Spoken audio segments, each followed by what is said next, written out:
Salut les amis, j'espère que vous allez bien. En tout cas, moi ça va. Écoutez, je voulais faire un petit débrief hier, vraiment après le match, mais j'ai eu un petit souci avec mon téléphone, donc j'ai pu le faire que ce matin. Donc voilà, je vais vous parler bien sûr du match comme il est écrit dans la description, hein. C'est le FC Barcelone contre le FC Séville. Alors franchement, j'ai rien à dire. Très beau match. Il y a eu des actions d'un côté, de l'autre. Ça courait. Il y a eu du rythme pendant tout le match. Et franchement, c'est plaisant de regarder un match comme ça. Alors, je vais commencer à parler du FC Séville. Franchement, rien à dire. Rien à dire. En tout cas, très très fort. Énorme. Franchement, c'est une équipe énorme. Depuis le début de saison, avec tout ce qu'il faut montrer, franchement, il n'y a rien à dire. Ils sont phénoménaux, hein. Si on me dit aujourd'hui, à l'heure actuelle, qu'ils finiront dans les trois premiers, enfin ils finiront sur le podium en fin de championnat, franchement, je vous crois. Et franchement, je le désire vu le jeu qu'il procure et qu'il montre. Il n'y a rien à dire sur le FC Séville, avec beaucoup de joueurs qui...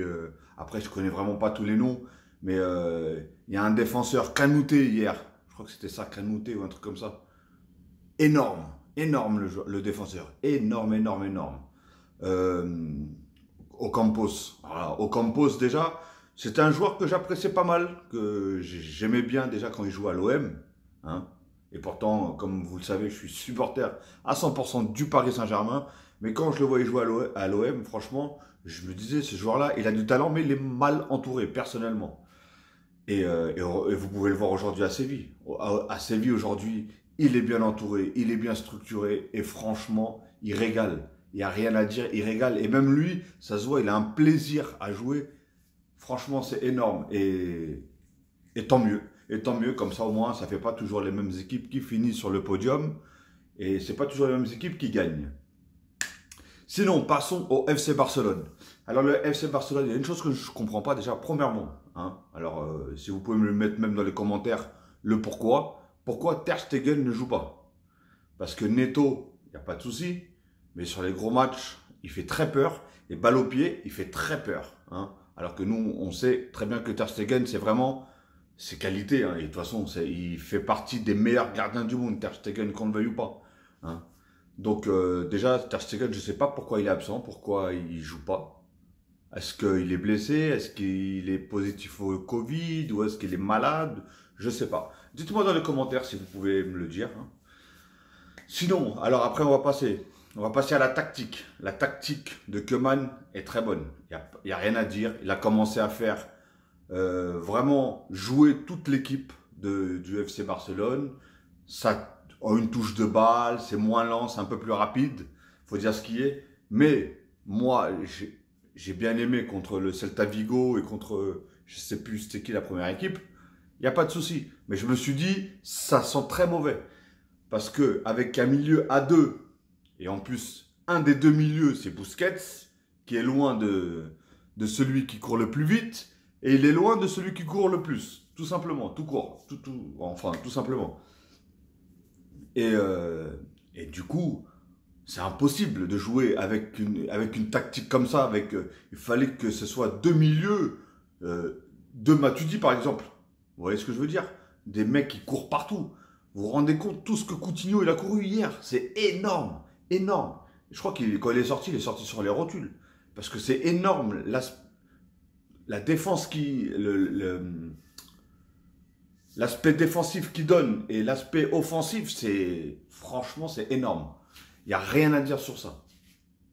Alors après, on va parler de, comment il s'appelle, Griezmann. Voilà, Griezmann, hein. Alors, je suis désolé, franchement. Et pourtant, j'aime ce joueur. Et je sais qu'il a du talent. Mais j'ai toujours dit, il est bon, mais ça reste un bon joueur. C'est pas un crack. Vous savez, pour moi, il y a les nuls, hein, les moyens bons joueurs, les bons joueurs, les très bons joueurs, et puis les génies, bien sûr. Et lui, pour moi, c'est un bon joueur. Mais il y a beaucoup de joueurs qui sont au-dessus de lui carrément. Et encore une fois, il essaye d'insister au niveau du FC Barcelone. Koeman lui a demandé quel poste il voulait jouer.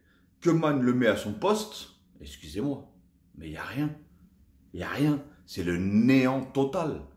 Quand il a la balle, Vous voyez les deux joueurs qui sont rentrés, là, Trincao et Preti ou Bretti ou je sais pas quoi.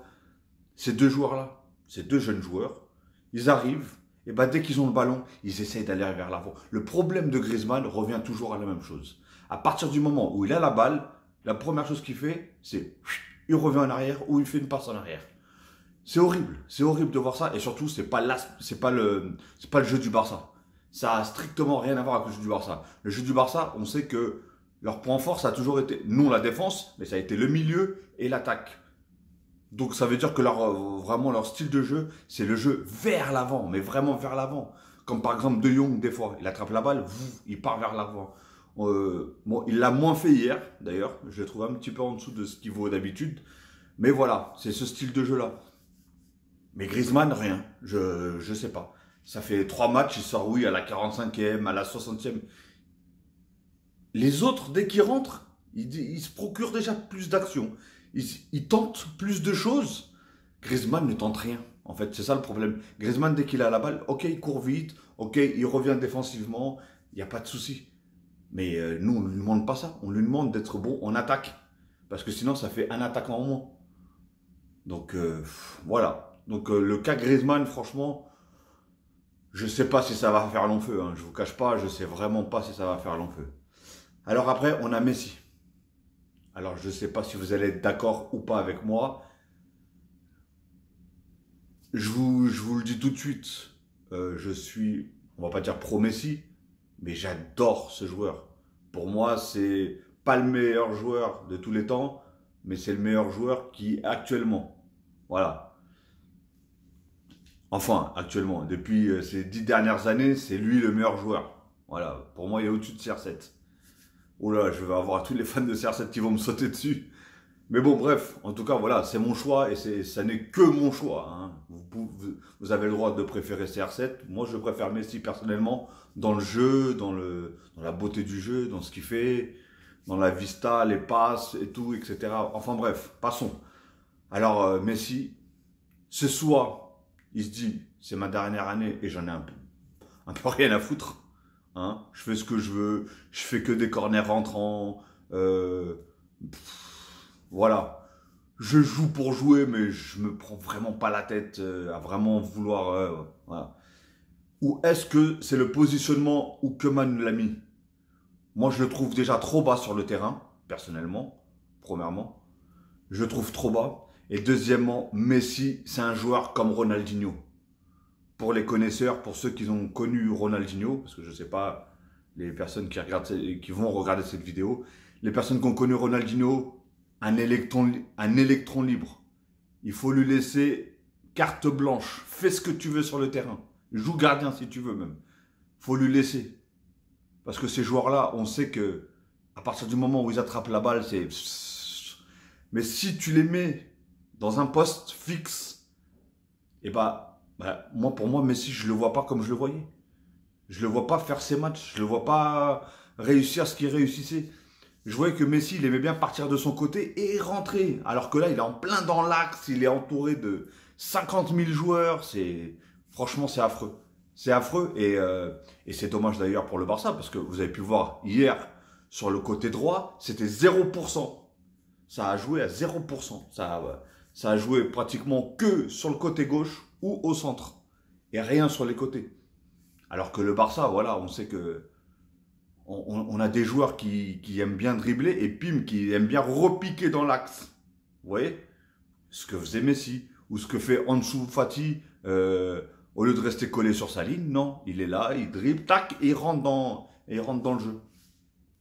Donc voilà, franchement, pour Messi, je sais pas c'est quoi le problème. Est-ce que c'est son positionnement? Je pense que ça doit beaucoup jouer. Et est-ce que c'est le fait que, voilà, pour lui, il se dit c'est ma dernière saison. Je joue au foot, mais voilà, je me prends pas la tête à 100% comme je fais d'habitude, etc., etc. Donc voilà, en tout cas, j'espère que non. J'espère qu'on va revoir une très belle saison de Lionel Messi.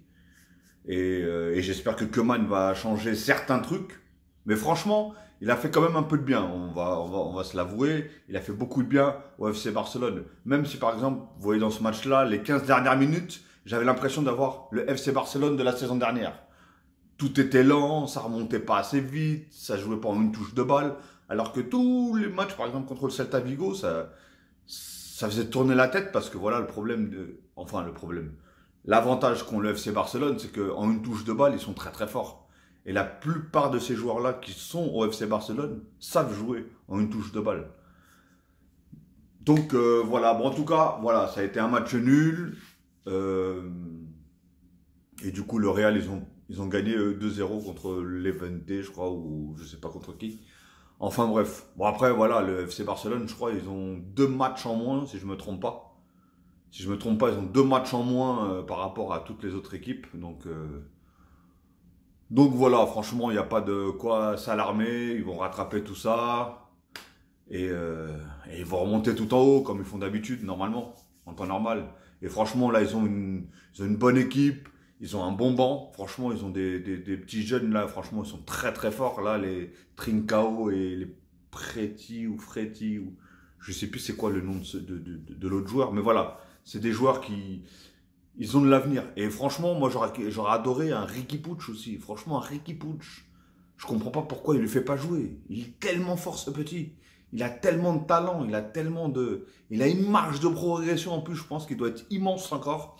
Et pourtant, je le trouve tellement fort, tellement intelligent dans son jeu, dans sa vision et tout. Je vous dis, j'avais l'impression de voir Messi il y a quelques années en arrière. Pour vous dire. Franchement, c'est... Et voilà, c'est pas un joueur qui joue que sur Messi ou que sur un joueur. C'est, voilà, le mieux positionné, c'est à lui que je vais donner le ballon. Et ça, respect à lui. En tout cas, voilà. Pour moi, c'est le débrief du match. Ça a été un très bon match, des occasions des deux côtés. Franchement, à un moment, le Séville commençait à un peu marcher sur le Barça. Et pendant un autre moment, ça a été le Barça qui a un petit peu marché sur Séville. Je pensais que Séville, ils ont eu un petit coup de mou au bout d'un moment. En même temps, à force de courir et tout ça, bon, forcément, c'est assez compliqué. Mais en tout cas, très très bon match. Moi en tout cas, personnellement, pour ma part, moi j'ai adoré, j'ai bien aimé. Et c'était le premier gros match pour le FC Barcelone. Et donc je pense que Koeman est assez intelligent pour voir ce qui a été bon et ce qui a été moins bon. Du coup, je pense qu'il va restructurer tout ça. Et du coup, je crois que le prochain match c'est à Retafe. Et le deuxième match d'après, c'est bien sûr le Classico contre le Real de Madrid. Donc il a intérêt à vite changer tout ça. Parce que je vous le dis, hein, parce que le Real, faut pas oublier qu'ils ont des flèches sur les côtés. Ils ont Rodrigo et ils ont Vinicius. Donc la tactique avec les deux au milieu, je suis un peu moins sûr. Hein. Et d'ailleurs, Pjanic, pourquoi ils ne le font pas jouer Pjanic? Je comprends pas. Il a bien vu que Busquets, il était un petit peu sur les rotules aussi. Fait rentrer Pjanic, je comprends pas. Et même Ousmane Dembélé, ça y est, il commence à être un peu plus en forme. Donc faites-le rentrer, bordel. Franchement, voilà. En tout cas, bah écoutez, à la prochaine vidéo. J'espère que vous avez aimé cette vidéo. Et surtout, n'hésitez pas à cliquer sur le pouce bleu, bien sûr. Hein, et de vous abonner et de cliquer sur la cloche pour avoir toutes les notifications une fois que j'ai mis la vidéo en ligne. Ok les amis? Bon, en tout cas, je vais vous souhaiter une très bonne journée ou une très bonne soirée ou une très bonne après-midi. Tout dépendra à quelle heure vous regardez cette vidéo. Ok les amis? Allez, prenez soin de vous et à la prochaine.